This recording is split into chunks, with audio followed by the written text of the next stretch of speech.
Maurizio, you are a Yeah, international personal trainer, founder of URVS Day, which is basically the largest free international fitness event, inventor of HydroCore by Onnit, one of the most popular pieces of water equipment, and Hydro Reach, which is something we want to dive into a little bit more, a program to help yeah. transport sustainable water. So like you've done so much stuff that both Jared and I really want to get into further in this podcast.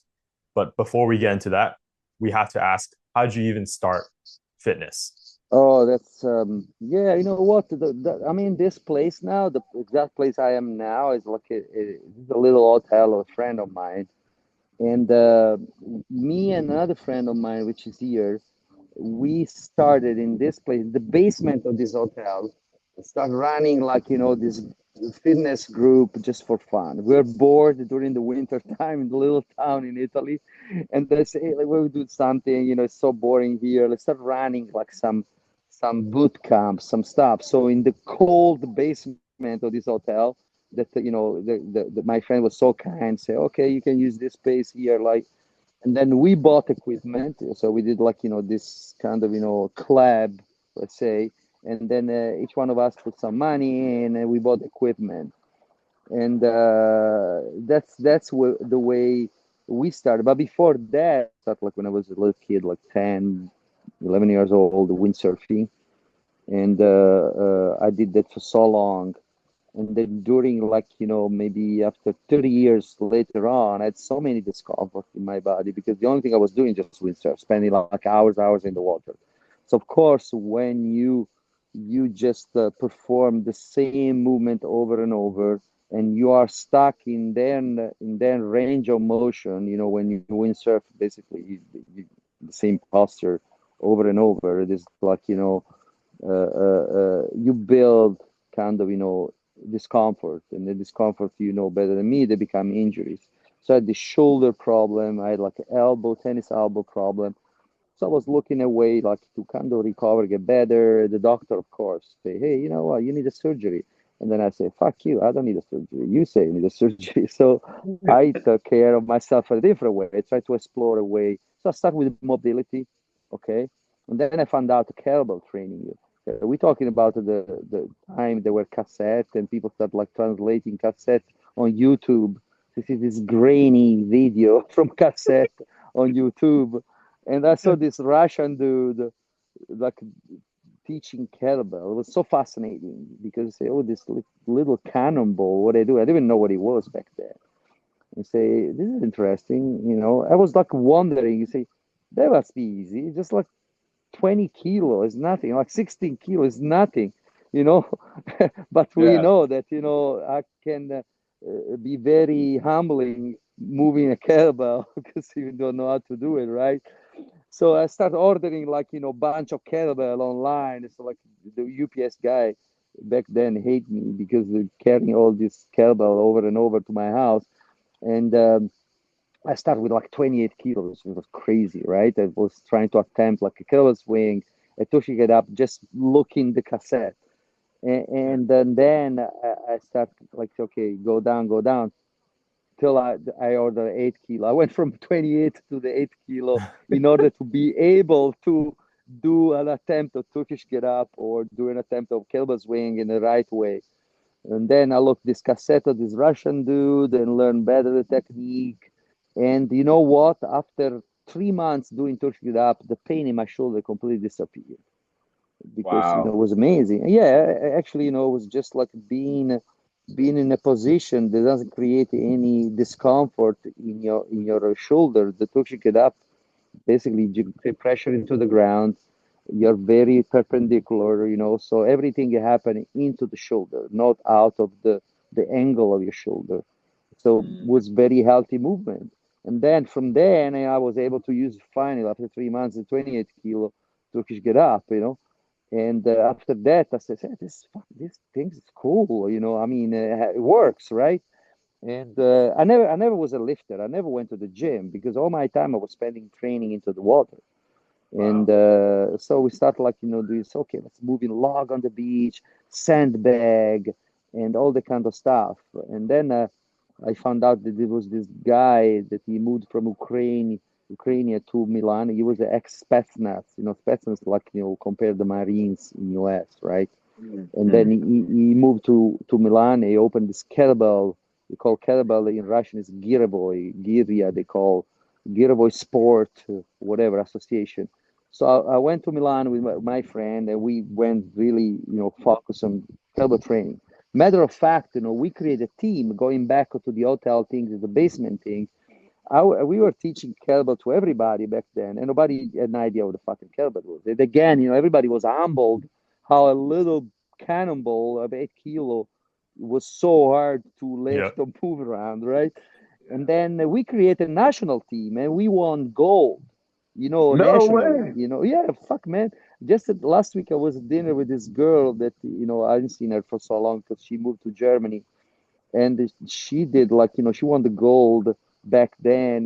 We kind of, going back to the to the memory lane, and then laughing about, how we started, like, with no expectation, just because we were bored, right?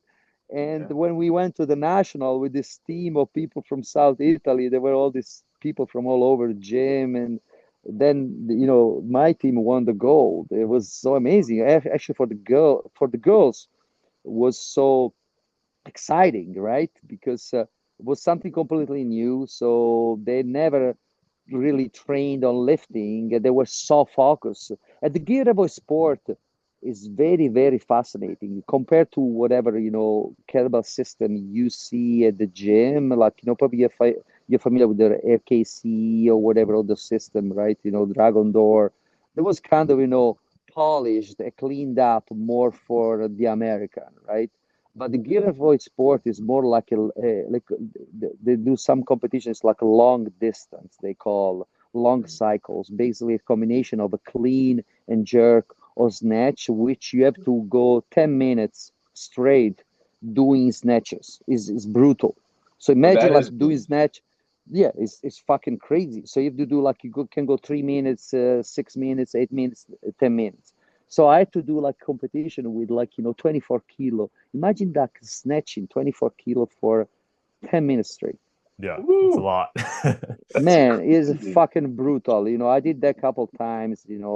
I said, I don't know if I even can do this shit like that. And my coach, the Ukrainian dude, he did for 24 fucking hours.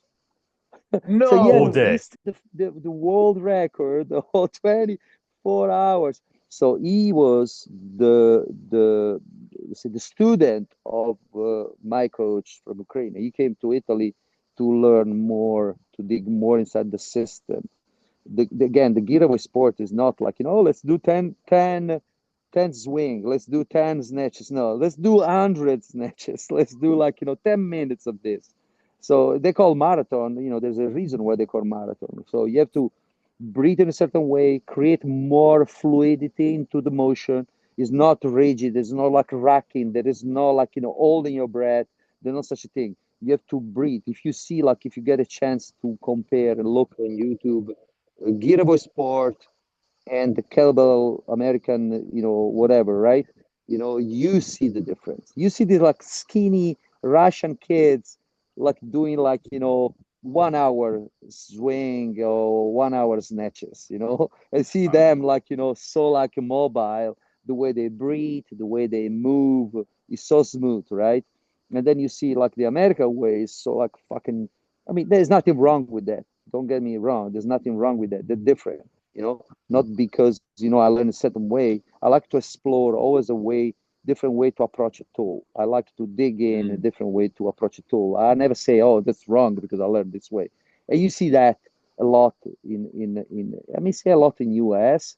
People try to kind of discredit a system because, oh no, I'll do like that. No, this movement is done like that. Who say that? Not because you do their way. Nobody wrote the Bible of fitness. We reinvent wheel all the Yep. time. We always put in new information. We always like, learn new things. You see, like, you see all the time, right? But because it's a business at the end of the day, some people like trying to discredit the other side. They say, no, this is better than mine. No, my shampoo is better than yours. Like whatever they're doing. Look, But Yeah. that's where we started. Kind of, being back here today, that was by chance. That I'm here today, but kind of, bring me back memories how we started, like, just for fun doing that. But then after that, I moved to US, and was not really my intention to be in the fitness. The reason why I moved to US because my daughter had to get, she was born with a heart problem, so she had to get, like, open heart surgery. So we Wow. moved to US for that reason. And when I moved here, I was already, like, I won't say I was an expert, but I kind of, I liked a lot, training with the Bulgarian bag, body weight, kettlebells, and I got the attention of the MMA jiu-jitsu community. And they start training, with me. They liked, the type of training I was doing. It was more like, interesting, I want to say, for people that do jiu-jitsu or they do MMA or they do UFC. So back then, I started training like some UFC fighter. I started training like a Gracie, if you know the jiu-jitsu, the Gracie family, which is like the family, the jiu-jitsu. They invented the jiu-jitsu. Clark Gracie, I became his personal trainer. And from there, I mean, it's a lot of name. I remember, like, I don't know if Andre Galvao, Vitor Belfort, all this name back then. That I start, like, Did you teaching go them for different, it? yeah, different way to cyborg. Also all these people that were walking the gym. I had no idea what the fucking they were.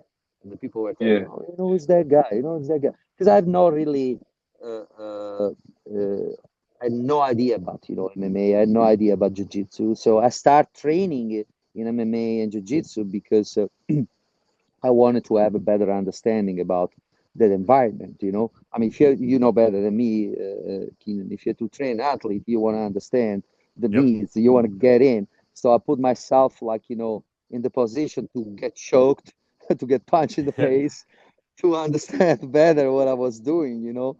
Also, you get more respect in that sense, For because, sure. if you get choked, you get an armbar, or, people respect you more, what I'm saying, and they listen to you more, that's why, so I had to put myself in a very uncomfortable, really uncomfortable position in order to get the respect of the community.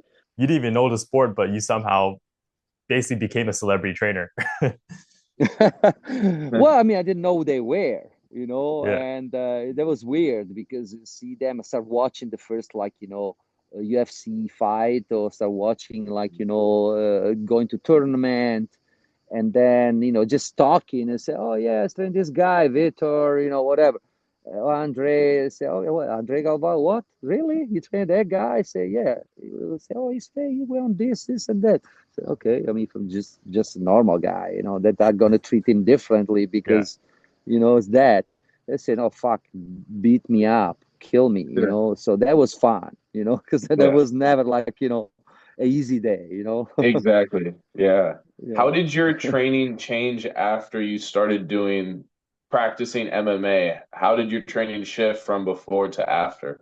Well, I start pushing myself harder, being at that level of let's say you're surrounded with people they really fucking want to win. Those are champions. They don't go work out Mhm. because they need to lose weight. They don't fucking care. There's not the purpose of them is like, kill the opponent if they can. If it was illegal, they want to kill the person in front of them. Okay, so they're scary. So that was interesting because first of all, I never work out myself to get fit. I didn't care. I mean, that was not even my idea. So I mean, I'm already fit because I spent 8 hours in the water. So I mean, I know I'm not working out because I want to get fat. I want to lose some body fat on my belly. So and that's that. Those guys, they don't care about that. If they want to lose weight because they have to pass, the weight to compete, right? Yeah. Because they want to do.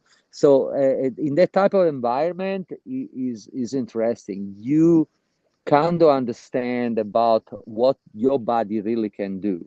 So you are more aware also of the sign your body send it to you. You know what I'm saying? So you know what you can do, how you can push yourself, and sometimes you push yourself to the limit that you can't, regret. You know what I'm saying? And I mean, I trade with I mean, one of my mentor was a Navy SEAL, and we used to Mm-hmm. work out. I mean, this guy was, I mean, I'm just telling you. I mean, probably was throw up one day, almost every day, throwing up. So it was like really working at hard. He was like, a Navy SEAL trainer. So working out with him was like, okay, that's hell.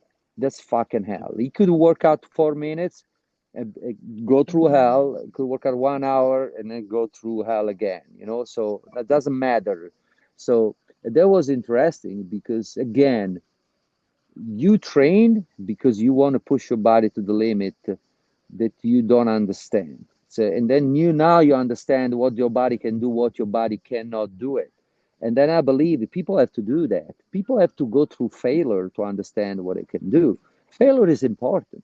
You have to fail in life. Whatever you do in your life, you need to fucking fail. And then let's say, translated this into the gym or working out. Of course, we belong to different environment. We train at BFT, so we have to kind of create a balance, right? The audience we have.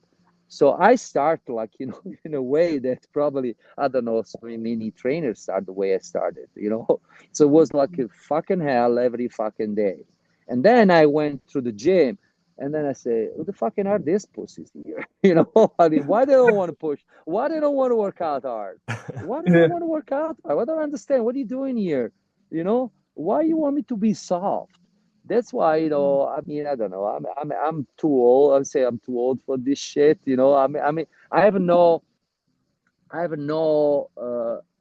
empathy into the the the gym. What I'm saying? When someone complain, I say, really, come on, why are you here? What are you trying to do? I mean, here because it's cool, because you're taking selfie, because you learn. Okay, that's a process of learning, but try to push yourself. Do something that really you understand better what you can do, what you cannot do. You have to fail every fucking time you go to the gym. You have to get a little failure. That's just like that. You can get better, right? You know. Yeah. I mean, they see people go to the gym, they do the same shit over and over because they're afraid to go. Say, I mean, like we say, like nothing grow in a comfort zone, right? There's nothing happen. If you stay in a comfort zone, what's gonna happen there? Nothing, right? So you grow when you go outside of the comfort zone. And then I see people like in the gym, like, okay, this is cool, this is nice. The AC, nice girls walking around. I'm looking asses, and, okay, the coach put the weight for me. I do everything nice. No, you have to earn what you doing there. I mean, there's really, if you think about it, the amount for the gym is like you see the result because whatever you put it in their room, whatever you put in the workout is the only way to see the result. If you don't see results because you don't put enough like work, you don't put enough effort, you don't put energy, yeah, you never want to, you don't want to fail. That's why for me, the coach need to put through hell, need to let you fail, need to humble you. The tool Mm-hmm. humble you. We train, Keenan, you lift, right? You lift hard. Yes, You sir. humbled by the tool. You put more stuff there. How many times you fail? You want to fail. You want to see, man, fuck, next time I'm gonna Every do what I session. want to do. Right? Every session, right? So that's what it is. So I think it's our duty to make people fail. They will see, they will get humble, and then they will see, oh man, I want to do this now. Really want to do this. you know Mm-hmm. Need to put them in a position they need to be humbled all the time, right? I mean, I see, BFT, there's people who work out pretty hard, right? Oh yeah. Yeah, for sure. Yeah, I see there. I like that place because really they push themselves. It's different environment. I like that. Yeah, but I think that's like the main problem with the modern fitness era is we kind of overcomplicate so many different modalities of training and recovery tools. But number one thing is training hard. And if you're not going to train hard, no matter what you do, if you have the perfect program or not, you're not going to see results. Yeah, So what you said there yeah. totally resonated with both Jared and I. Yeah.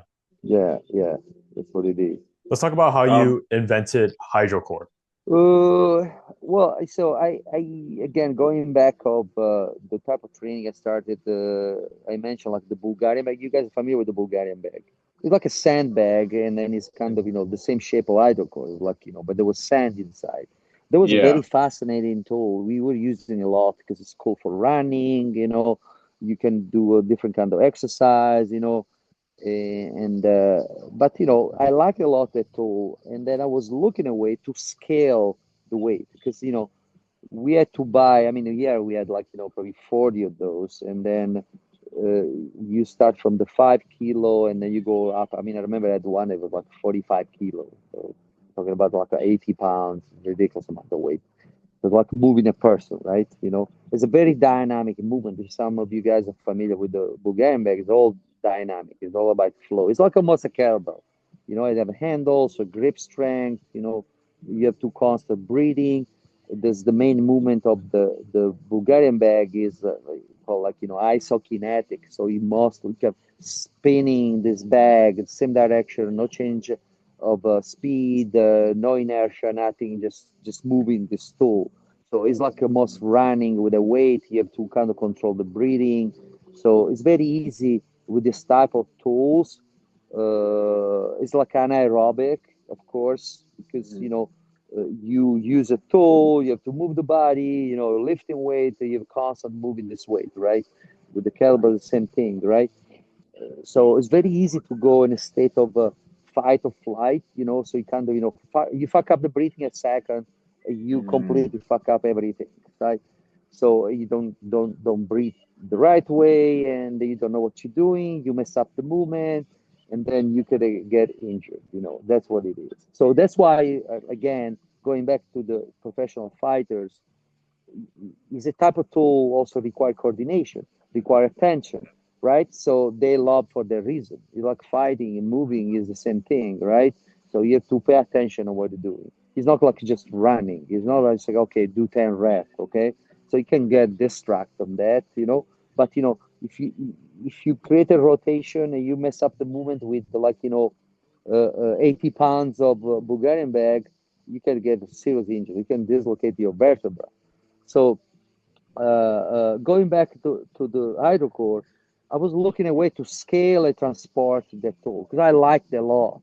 I couldn't transport with me. Traveling with that was impossible. It was already like, it was like uh, 40 pounds. It's ridiculous. Where do you bring 40 pounds is a suit, is a luggage, where are you going with that? So I came up with this idea. I said, okay, first was okay, we can put sand. So where do you find sand? If I go New York, where I find a Home Depot to put sand inside, right? So that's what they do. The sandbag, you can put sand inside, but you need to go buy sand. I said, okay, water is almost everywhere, right? So you can just go to your hotel, fill up.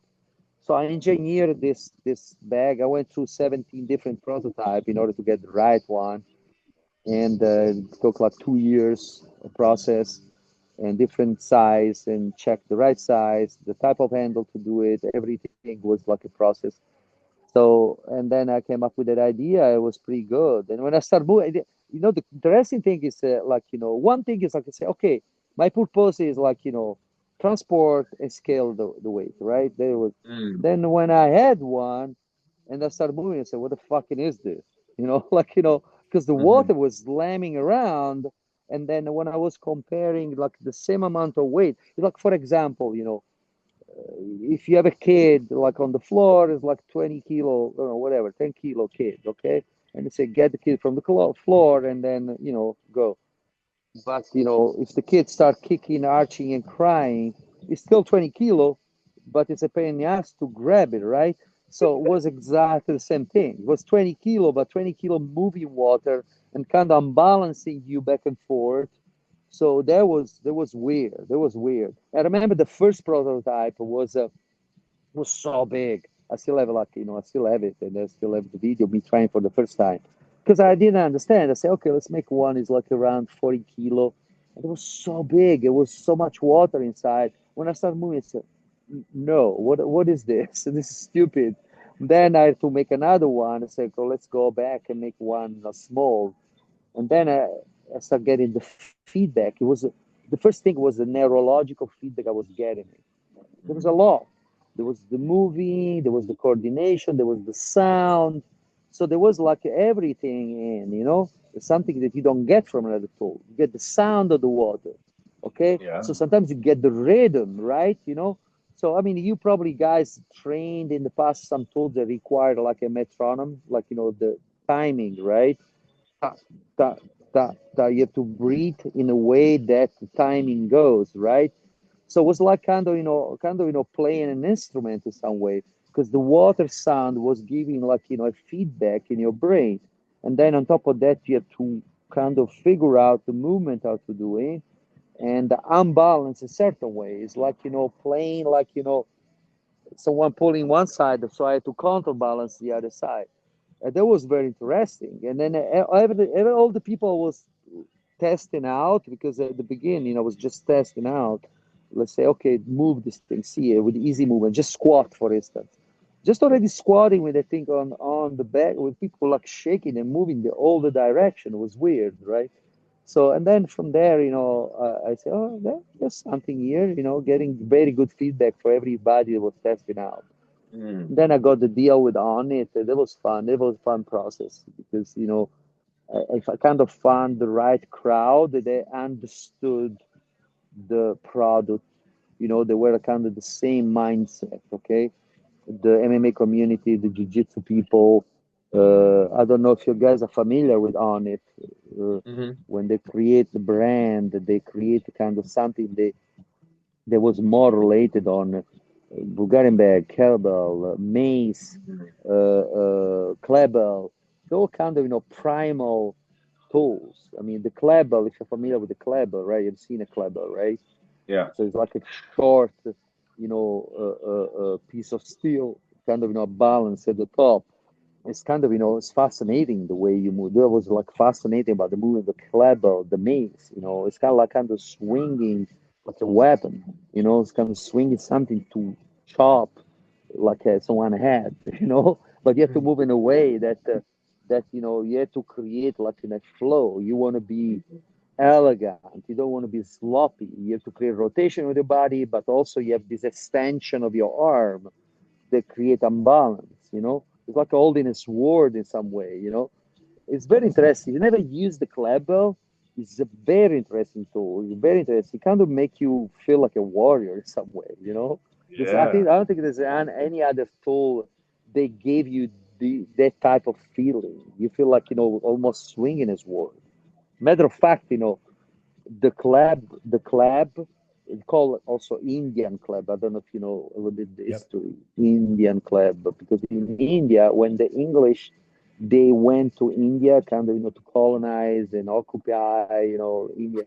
They found out in India they were using this wood more for ritual, more for like this old ritual. They were like using this wood thing and they figure out that there was good type of training for sword training, so they could use like the little Indian club. They were not that heavy, but create some kind of mobility and motion. There was can be compared to swinging a sword, right? And if you know the history of the sword, like the army English sword, they were very light, very small, very elegant compared to other swords that were heavy. Like a Roman sword was fucking heavy, it was huge, right? It was like 20 kilo. But the English sword was more like, a long, tiny, and light, right? So that was perfect for training those motion that required, power in your shoulder, right? Create mobility and power in your shoulder. A kind of, they disappeared if you research in history, they disappeared from the type of training of the English army, the Indian clubs, because when they start like introducing the gunpowder, there was no needs. The sword became more a decoration than really a weapon, right? So the gunpowder may disappear the training with the clubs, and then the on it made a good job to bring it back those tools and make it a little bit heavy and create the same motion. I mean, if you think about it, like moving the club, which is an extension of your arm, And in that way, it's like you having a sword in your hand, right? If you remove the club and you use your arm, it's same motion to create a karate chop or whatever movement you're doing in MMA. So that's why the fighter loved that thing. It was a very good way. It also is a relative load. It's not like a huge load. I mean, it's 10 kilo, 7 kilo, 5 kilo. But if you extend your arm and put 5 kilo, like, 1 foot outside of your arm, it makes the difference, right? If you Yeah. hold like a cup here, but if you start holding like a cup of beer here the entire time, outside of your center of gravity, outside of your shoulder, after a while become heavy, right? So there was a good way to train these people, like MMA fighter, UFC fighter, with a very relative load, but to create a motion that constantly go outside of your shoulder, come back in, right? So make a strong shoulder with a very relative load without going to the gym and constantly loading, loading, loading. What else would you say describes your unconventional approach to training? Well, I mean, we say unconventional, but I mean, I think it's the other way around. It's very conventional. If you think the way we started, what we did, like let's say caveman. Let's call it caveman. What they did, the first thing they did, they got a branch, they break it, they start hunting. That's a club. That's a clever. If you see old, like, drawing of caveman, like, magazine, he's fucking always holding this branch because he's Yeah. using yeah, right? Like to kill animals or breaking whatever, a coconut, whatever, right? It's a branch. That was like the first. I mean, more conventional than that, grabbing a branch and using to fight, to defend yourself, to hunt, whatever you're doing, right? To kill your enemy, right? That was very conventional if you think about it. So, I mean, the label unconventional because probably you never seen around, but it's so conventional. You know what I'm saying? Yeah. Yeah. Martial art is the first thing people start doing, grabbing a sword, the club, again, going back, the sword is an evolution of this branch. So they found the steel, they start working the steel, they made a blade. It's still a branch, just you can kill faster and better, right? That's what it is. And then with the invention of the gunpowder, people stop doing martial arts, stop doing using Klebel or mace or whatever, right? And that kind of was the point. It's kind of back in the days. If I'm thinking about I was when I was going to the local movie theater here, I was a little kid. All the movie with Bruce Lee and Chuck Norris, all these things. There was like fucking if you were doing martial art or karate, you were a fucking weirdo back then. You know, say, Oh, well, why are you doing that? I'm saying, it was like now it's everywhere. If you see now, how many jujitsu yeah. academy, how many martial art academy is so popular, right? Yeah. All the family put kids in martial art, which is great, right? But back in the then, back when I was a kid, you see the kid doing karate, you say, you fucking loser, what are you doing? But it was so fascinating. Go and watch all the movie. We trying, always trying, getting out from the movie theater, beat the shit out of each other, trying to Yeah. do the karate Bruce Lee movement, Yeah. like, the Bruce Lee thing, like this, Mhm. and then trying to get the heart of your friend, like ear, and then pumping in your hand, these things, there was like my dream going through the chest of someone, I could rip the heart out, like all those movie. But it's unconventional because you don't go to the gym and see a club sitting Yeah. in a corner. I mean, I never seen it. I've seen a mace once. I remember, I don't know who left there, and the kettlebell still, I mean, since like probably 10 years ago. I mean, still nowadays, go to a gym and find me a person that know how to move a kettlebell. Mm. No, they're just Yeah. sitting there. I mean, rarely see someone kind of fuck up a swing or attempting, like, they use like a do curls or to do maybe farmer's walk, right? That's what they do. The most they'll do the farmer's walk with a kettlebell. That's what they're doing. I mean, Yeah. rarely I've seen one getting a kettlebell, do serious snatch, doing nice clean, or do some movement. You don't see That's that at true. the gym. There's still nowadays. They'll always insist, man, if you have a kettlebell, why don't do like a serious class of kettlebell? You do lifetime, they just sit in there and people don't know how to use it. They do farmers walk. Uh, but I don't really see in a conventional gym. I mean, even a BFT, we have kettlebell there. I mean, rarely. I mean, I see all the time people fucking up about the kettlebell swing. We have to like, I mean, not really use it. If you remove it, nobody will miss that, right? You know, It's say kind of true. Yeah. why you remove the kettlebell from? No, nobody will say that. You know, yeah, that's I the thing. I did see a video on Instagram of you Uh-huh. swinging a chair. Can you let me know if this is conventional or unconventional? Well, I mean, my thing was just more a fun way. I mean, my thing is, and then we do that all the time. We do this stupid challenge between my friends. They do like a conventional shit. It's just to show you that you can really work out with anything if you Yeah, know how to move your body. You can use any tools, you know. And then the same motion, I can get a chair, I can get a baby, I can swing it the same way. I'm swinging a kettlebell, I'm swinging a club bell. You know what I'm saying? There's no difference. It's just a tool. You just a can tool. create a flow. You can create a flow. You create a motion with anything around. That's why, sometimes people, oh man, I didn't went to the gym. Swing a fucking chair. If you know how to do it, do it. Get Yeah. something probably in your house. I can find easily in your house 20 different objects you can use to work out easily. Yeah. They don't belong to a gym. They're not designed to work out, you know. So Yeah. it's just like a fun way to show people, look, I don't have a club, but I'm swinging a chair. I can do this Yeah. for like 20 minutes. I have a nice mobility, nice workout. Probably a chair is like 2 kilo or less, but I can use it. I can work out. Is there any other parts of your philosophy of fitness that we may have not touched on yet? Man, I mean, sometimes we go too deep, this philosophy. You see all the time, I mean, just go to the fucking gym and work out or just do Yes. something at home. I mean, there was back in the days a lot of think about against. Remember CrossFit when CrossFit became so popular? Everybody Yeah. attacking CrossFit.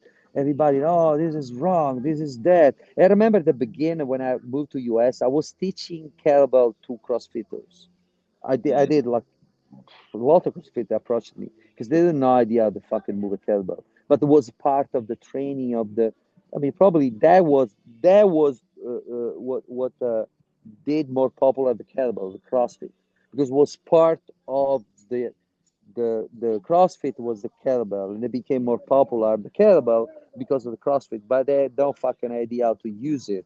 So I was teaching how to use a kettlebell to CrossFitters. And there was one thing I was an interview to what's the name of the inventor of a CrossFit? It was the guy. Fuck, I don't remember. Yeah. I don't remember his name, but anyway, you got the point. And he made a good point. And they were saying, oh yeah, there's a lot of people get injured with CrossFit. Remember that? I say, oh, you get injured, you get injured. And then he say a good thing. Say, I mean, I prefer to get injured doing CrossFit that, how healthy can be just sitting on the sofa all day, right? Yeah.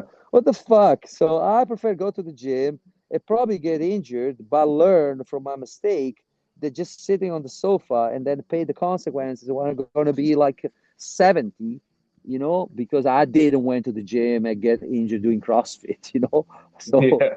but yeah, I That's mean, fun. we try to look the philosophy behind anything. I mean, I see the yoga people, all this weird training they're doing. Oh, everybody like try to be so spiritual around the workout. There's like this sensei of this guru or this thing. I'm not guru. I'm not nothing. And the only thing I'm saying, man, do something. Don't sit on your ass, please. Mm. I mean, if you get humbled, you get a little discomfort there. You're gonna learn. But Mm. find someone. I mean, there's people like you. There's people like Keenan. Find a person that can teach you something. Approach people. And I'm a kind of guy when I see someone doing something wrong at the gym, I have to say something. I have to fucking say something. I don't say, man, what the fuck are you doing? Please put that thing down. Why you put so much weight? You see like techniques shitty. Why you do Yeah. that? So Yeah. I mean, I have to say I don't care. I don't know who fucking you are. You want to Mhm. listen, you listen. That's it. I mean, Yeah. I think there's too much like about this philosophic meaning about Mm. doing this and that. You just have to do the things. Stop with this like find the guru and the something behind the meaning behind this. We're not like in Star Wars. Like there's no like this just do your shit. Just move your Yeah. body, please.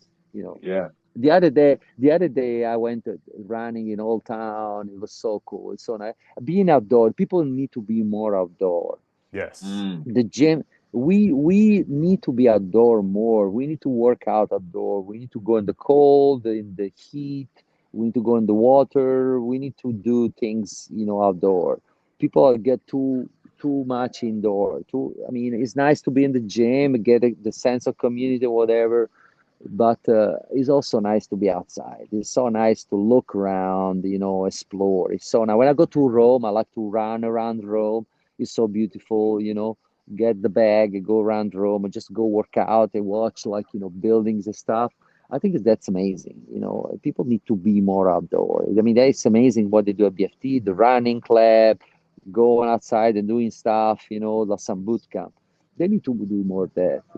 That's one of the reasons why I started Run Club. It's just to bring the community to go outside, get some sunlight. San Diego weather is like incredible too. So, Oh yeah, yeah, yeah, yeah. I don't know. My battery juice go either 11% or 10%. I don't know. When you go off. I don't care, guys. all Just right. Okay. keep Okay. fucking keep talking. Might have Yeah, to I want have to a part spend time two. to maybe you can have part two. I'm okay with that. Uh, the Hydro Reach project that you mentioned in the beginning, there's Yeah. something that I'm trying to bring to life more. I designed the bag already. It's more like a version of my HydroCore, but Hmm. designed to transport water. There's a filter attached, and I designed a bag. I read the prototype. I would like probably next time if you guys give me the opportunity to show more the product when I'm back in San Diego. And I'm trying to find like someone that can finance the project. Probably I will start soon the next this year a GoFundMe for that project. And the goal is to provide those bags to give a better way to transport water. I mean, if you have seen around, they use the same kind of concept, transporting bucket of water on the head Hmm. or like carrying bucket of water, which is not the easy way to transport water. But the way I designed the bag, they go around your neck. It's easy, very easy. It's fast. It's more clean, because there's a filter. You can hang the bag, have a lot of clean water. So maybe, if you guys gonna give me the opportunity in the future to talk more about that, is related to also fitness. So my idea around the concept is to get involved the fitness community to kind of help me to fund and finance the project. And physically, I would like to bring people there in the fitness industry, like friend of mine, a lot of friend of mine in the fitness industry, even you guys, if you want it, to go on the spot to bring those bags to this family in need of water. But I want you guys kind of understand the struggle. I do the first ride, let's say I want to call it ride, to go get the water. Sometimes like 4 miles, Mm. 8 miles, 10 miles into the desert, go get the water. So, and this is the kind of job that kids do that, women do that, right? Every day, sometimes 2 times a day. Go get the water, bring back to the house. It's life. Water is life. So, and I want to put a guy like friend of mine, like I have Marines or guys in the fitness industry like you, very strong, and see how a little bitch you are because you're gonna walk in the desert for like an hour, 2 or 3, carrying like 20 pounds, 30 pounds of water, and Yeah. then going back with like probably like 100 degrees into the desert. You know what I'm saying? Mhm. So Yeah. I want to kind of do this in a way that you relate more to this project. It's not just okay, give me $10, we're gonna build the bag and we're gonna ship there. No. Right. I want to see you more involved in the way, not just involved like financially, but emotionally. Yeah. Meeting the family, do the first ride, give. in the hand of this person the bag that you were the first one bringing. So now you understand, you relate to that, you have more empathy, and then you bring back an experience. You know what I'm saying? You Yeah. go talk to your friends, say, man, I did this. It's fucking hard. I train hard, but this is hard. This is real life. This is not like going there lifting 400 pounds, do one max rep with 400 pounds. This is life. This is real. This is happening, right? And we can help, So you'll be a testimonial of real life, you know, on your skin. You're gonna live this experience. So yeah. I was just saying that's incredible because like you're taking your knowledge of the hydrocore and what you invented previously and using it to people who actually need it. And I looked at Yeah, pictures of it too. It's like very economically like friendly. Like you're holding it over your neck. It won't damage your body per se as like you holding on top of your head or whatever. So it's an incredible piece of equipment. yeah, that came by chance because I remember when I was testing out the HydroCore, I went to the beach to test out, and then I said, "Oh fuck, I forgot my water," because it was hot. I said, "Wait a minute, there's water inside this thing." So I started drinking the water from my bag because I was thirsty, right? I started drinking. I said, "Oh fuck, this is a good idea, actually," Mhm. And then I got connected with a friend of mine. He was like, doing this trip to build well in some countries, and they were donating this bucket where you had to attach a filter. It's like a process, to put the filter. So he gave me the filter. I modified the bag. I put the filter on. I said, "Man, this is perfect. I mean, you can easily transport water forever, right?" Because I used to go for a run, and that was perfect. What happening during this ride to the well? What can be a well, can be a river, can be a lake, whatever, right? Uh, it's not nice. I mean, sometimes these kids are target from human trafficking or from predators, whatever, right? So if you can make easier for them and faster, you can get more water easier and faster, you know, kids can play, can go back, and don't have to go three times, can go one time, they can play or can study, right? That kids what they need to do. Make them do what the kids do, playing and studying and have an education. You know what I'm saying? So that's my idea. I mean, if you can make someone in struggle life a little bit easier, why not? Right? And did you ever experience, like, did you ever meet a family and you went on a walk with them to go get their water? No, we tested. There was a company that's supposed to jump on the project. They kind of fall apart for some reason. They tested on the field the project, and they said the bag is great, but they couldn't run the project right away. But I've been in communication with a guy that is from Tanzania. He's a super cool guy. He's a local guy. The struggle and things. So he explained, show me, send me pictures, video, and he told me this is something that can be very useful. I mean, this is way better than the bucket. Also for so many reasons.